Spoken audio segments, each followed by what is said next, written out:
नमस्कार, स्वागत है आप सभी का हिस्ट्री 360 चैनल में। मैं रवि कुलरिया, हिस्ट्री लेक्चर राजस्थान से। आज के इस वीडियो में मैं रिव्यू करने वाला हूं रीट लेवल 2 के लिए मैथ्स की किताबों का। मेरे पास आज 3 किताबें हैं। एक रामनिवास मथुरिया की लेवल 2 के लिए, एक मेरे पास दक्ष प्रकाशन की है लेवल 2 के लिए, इसके अलावा मेरे पास है लक्ष्य की। ये गणित, विज्ञान, साइकोलॉजी तीनों के लिए आती है। मैं सिर्फ गणित के हिस्से की बात कर रहा हूँ, विज्ञान और साइकोलॉजी मैंने इसकी नहीं देखी है। तो मैं इन तीनों किताबों का रिव्यू करके आपको बताने की कोशिश करूंगा कि इनकी क्या कमियां हैं, क्या अच्छाइयां हैं, कौन सी आपके लिए इंपॉर्टेंट हो सकती है। मेरा बैकग्राउंड मैथमेटिक्स का रहा है, मैथ्स में एमएससी हूँ मैं, और मैंने आपको पहले मैथ्स के वीडियो भी बनाए हैं मैंने फर्स्ट पीरियड के लिए। अभी मैं कोशिश करूंगा रीट के लिए भी क्लासेज जल्दी ही शुरू करूँ। यदि आप चैनल पर नए हैं तो आप चैनल को सब्सक्राइब जरूर कर लेना, ताकि आप रीट की फ्री कक्षाओं का फायदा उठा पाएं। अभी आप इनका रिव्यू देखिए, मैं आपको दिखाने की कोशिश करता हूं। सबसे पहले बात करते हैं रामनिवास मथुरिया की। 150 रुपए में मुझे ये किताब मिली है और सिलेबस के अकॉर्डिंग टॉपिक दिए गए हैं। आप सभी जानते हैं सिलेबस तो आपने देख ही रखा होगा, और इस बार सिलेबस में कुछ बदलाव होता है तो मैं कह नहीं सकता। शिक्षण विधियां, लेकिन मैथमेटिक्स ही रहेगी और क्या आएगी। शिक्षण विधियां दी गई है। देखिए ये घातांक, आप टॉपिक देखिए, घातांकों के बारे में बताया है, क्वेश्चन, फिर उसके बाद में बीजीय व्यंजक और फिर क्वेश्चन। अब इसमें एक जो प्रॉब्लम मुझे लग रही है वो दिक्कत ये है कि जैसे गुणनखंड के बारे में थोड़ा सा बताया, बहुपदों के बीजीय व्यंजकों के बारे में थोड़ा सा बताया, फिर डायरेक्ट क्वेश्चन चालू हो गए। ऐसे में और चैप्टर आपको दिखाता हूँ। वर्गमूल घनमूल में ठीक दिया गया है, समीकरण वाले में थोड़ा सा कम बताई गई है बातें। वर्गमूल घनमूल में ठीक दिया गया है। साधारण ब्याज, देखिए साधारण ब्याज के बारे में बिल्कुल थोड़ी सी बात बताई और डायरेक्ट यहाँ पर क्वेश्चन आंसर चालू कर दिए। यदि मैं आपको दिखाने की कोशिश करूँ, देखिए कुछ और ट्रिक्स वगैरह, कुछ और बातें समझने के लिए, खासतौर से जो विज्ञान के विद्यार्थी हैं वो यदि मैथ्स वाली ये किताब पढ़ेंगे तो उनको थोड़ी सी प्रॉब्लम होगी। क्यों? क्योंकि इसमें शुरुआत में जो समझाने का जो कॉन्सेप्ट की बात आती है वो बात बहुत कम दे रखी है, और विज्ञान के विद्यार्थियों को इस टॉपिक को समझने में यदि उनके पास यही एक बुक हो तो उनको दिक्कत आ सकती है, और डायरेक्ट वो क्वेश्चन सॉल्व करेंगे तो उनको इतना जल्दी, क्योंकि वो पकड़ नहीं पाते जो क्वेश्चन में। मैथ्स के विद्यार्थी इस किताब को जल्दी पकड़ लेंगे, क्योंकि उनको यदि शुरुआत में बहुत सी बातें नहीं भी बताई गई हो तो भी वो प्रश्नों का अभ्यास करके इन बातों को सीख सकते हैं। लेकिन विज्ञान के विद्यार्थियों को इस बुक में थोड़ी सी प्रॉब्लम लगेगी। ये प्रॉब्लम मुझे इसके शुरुआत के 10-12 चैप्टर्स में लगी है। लगभग 1-2 उसमें ठीक है, लेकिन शुरुआत के 10-12 चैप्टर जो कि अंकगणित और बीजगणित से संबंधित हैं उनमें मुझे दिक्कत लगी। बाद में रेखागणित के चैप्टर्स में काफ़ी ठीक तरीके से इसमें समझा रखा है, तो इसमें गलतियां काफ़ी कम है, प्रश्नों का स्तर अच्छा है।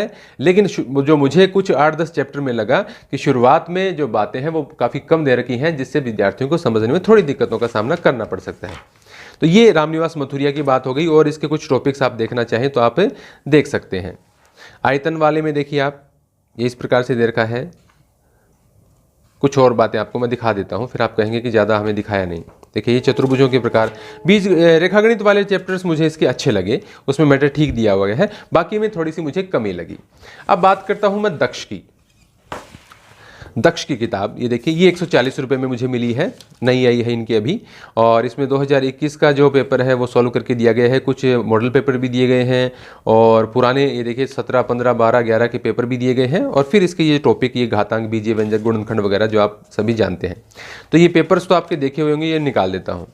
ये घातांक मैं यहाँ पर आपको दिखाता हूँ चैप्टर। ये देखिए घातांक के नियमों के बारे में बताया गया है, और उसके बाद में क्वेश्चन, बहुत क्वेश्चन दिए गए हैं इसमें, काफ़ी सारे क्वेश्चन हैं, और प्रश्नों का स्तर बहुत अच्छा है। यानी यदि आप ये कहें कि जैसे पिछली रीट का पेपर तो थोड़ा आसान आया था, यदि पेपर का लेवल थोड़ा सा टफ भी होता है तो भी आप इसमें से क्वेश्चन को अटेम्प्ट कर पाएंगे।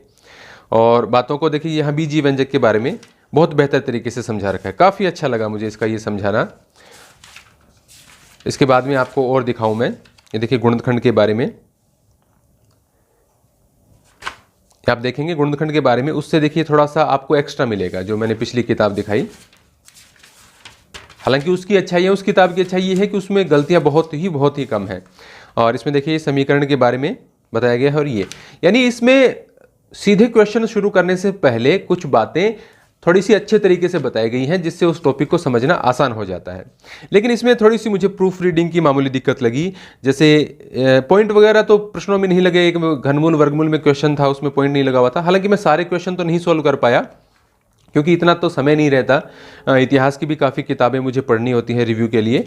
लेकिन एक देखिए इसमें समांतर रेखाओं वाला मैं आपको दिखाता हूँ, पेज नंबर 132 पे मैंने पॉइंट आउट किए हुए हैं कुछ जो थोड़ा सा कम लगा मुझे। जैसे यहाँ पर ये रेखाओं और कोणों के बारे में दे दिया कि भाई दो रेखाओं को एक तिर्यक रेखा काटे तो कौन से कोण बनते हैं, लेकिन यहाँ पर दो समांतर रेखाओं को यदि एक तिर्यक रेखा काटे तो कौन कौन से कोण बराबर होंगे वो भी थोड़ा सा ऐड कर देना चाहिए था।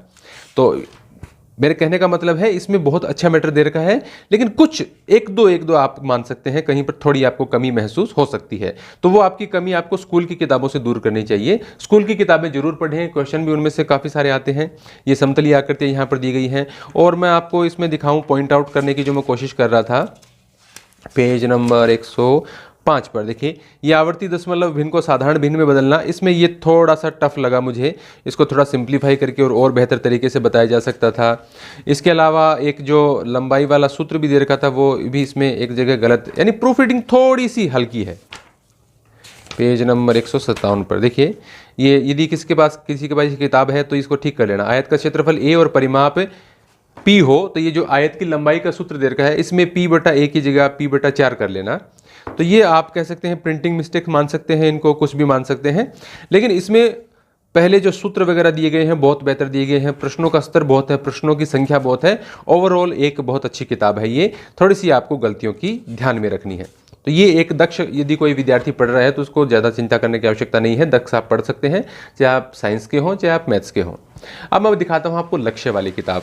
लक्ष्य मुझे 290 रुपये में मिली क्योंकि इसमें गणित, विज्ञान और साइकोलॉजी तीनों आती हैं। और गणित का इसका मैं पोर्शन दिखाऊँ आपको, तो मुझे इसके गणित के पोर्शन में कहीं कोई प्रॉब्लम ज़्यादा नज़र आई नहीं, काफ़ी अच्छी लगी मुझे। आपको मैं ये इसके टॉपिक वगैरह आपको क्लोज से दिखा देता हूँ। ये जैसे घातांक है, 2-4 टॉपिक मैं आपको दिखाने की कोशिश करूँगा। इसके चाहे अंकगणित हो, बीजगणित हो, रेखागणित हो, मुझे अच्छी लगी है। बीजीय व्यंजक और सरल समीकरण ये मैं आपको दिखाने की कोशिश करता हूँ क्लोज से। आप मेरी बात को समझ पाएंगे जब तीनों बातों की किताबों की मैं तुलना करूँगा। हालांकि ये तुलना वगैरह थोड़ी सी खतरनाक हो जाती है मेरे लिए, क्योंकि जिनकी किताबों के, हालांकि इनके बारे में नहीं कह रहा मैं, पहले मैंने कई बार ऐसे तुलना जब की है तो कई बार इधर उधर से थोड़ा सा प्रेशर बनाने की कोशिश की जाती है कि आपने उस किताब को इतना अच्छा क्यों बताया, उसको अच्छा क्यों नहीं बताया। एक बार मैंने पोस्ट से जिक्र भी किया था, लेकिन फिर भी देखिए मैं विद्यार्थियों के हित में कोशिश करूँगा कि अच्छी किताबें ढूंढ पाऊँ वर्ग और वर्गमूल के बारे में। तो आपके इसके टॉपिक देखते हुए मैं आपको ये बता देता हूँ कि इसमें प्रश्नों की संख्या भी ठीक है, और इसमें जो प्रश्नों से पहले मैटर दिया गया है, कॉन्सेप्ट दिया गया, वो भी काफ़ी अच्छे तरीके से दिया गया है ताकि आप इसको सीख पाएँ। थोड़ी सी इसका लेवल आपको मामूली सा टफ लग सकता है क्योंकि इसमें थोड़ी सी ज़्यादा बातें शामिल करने की कोशिश की गई हैं, लेकिन यदि पेपर थोड़ा सा टफ आता है तो आपको इस प्रकार की किताबें काम आ सकती हैं। इसका विज्ञान और साइकोलॉजी के बारे में मैं जिक्र नहीं करूंगा। और इसमें देखिए, आप देखिए कोई भी आगे भी मैं दिखाऊंगा लाभ हानि की या कोई भी बात हो, देखिए टाइप बता रखी है कि किस टाइप का क्वेश्चन आ सकता है, किसके आधार पर, ये अलग अलग टाइप के क्वेश्चन। तो आपको यदि थोड़ा सा टफ क्वेश्चन भी आता है तो उसको आपको किस तरीके से सॉल्व करना है उसके बारे में बताया गया है। ओवरऑल मैं तीनों किताबों की बात करूं तो लक्ष्य की किताब काफ़ी अच्छी है, दक्ष की किताब काफ़ी अच्छी है। दक्ष की किताब में प्रश्न बहुत अच्छे दे रखे हैं, कहीं कहीं आपको मिस्टेक्स इसके अंदर भी मिल जाएंगी, दक्ष के अंदर भी मिल जाएंगी। हालांकि दक्ष में सूत्रों वगैरह में मिस्टेक्स हैं, वो मेरे को प्रथम दृष्टया देखते ही सामने आ गई, तो इसलिए मैंने उसको पॉइंट आउट किया। ऐसे मैं टॉर्च लेके लगूंगा तो इसमें भी कोई ना कोई गलती तो मिल ही जाएगी, लेकिन दक्ष में भी वो गलतियां ऐसी नहीं है कि आप खुद भी यदि सवाल सॉल्व करेंगे तो आपको भी पता चल जाएगा भाई ये थोड़ी सी मिस्टेक है, इसको मैं ठीक कर लेता हूं, बाकी उसमें कोई दिक्कत नहीं है।